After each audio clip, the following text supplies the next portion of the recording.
অপেক্ষার অবসান, মা হলেন দীপিকা পাড়ুকোন। গণেশ চতুর্থীর পরের দিনই দীপবীরের কোল আলো করে এলো ছোট্ট লক্ষ্মী।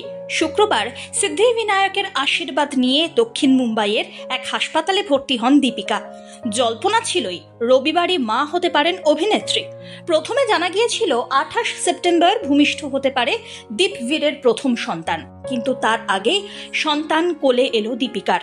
খবর ছড়িয়ে পড়তেই সোশ্যাল মিডিয়ায় উঠেছে শুভেচ্ছার বন্যা। দিন ছয়েক আগেই মাতৃত্বকালীন ফটোশুটের ছবি শেয়ার করেছিলেন দীপবীর। সাদা কালোয় নানা পোশাকে ধরা দিয়েছিলেন তারা। শুক্রবার স্বামী রণবীর সিং এর সঙ্গে সিদ্ধিবিনায়ক মন্দিরে পুজো দিতে দেখা যায় দীপিকাকে। সবুজ শাড়িতে অপূর্ব লাগছিল হবু মাকে। স্ত্রীকে আগলে রেখেছিলেন রণবীর।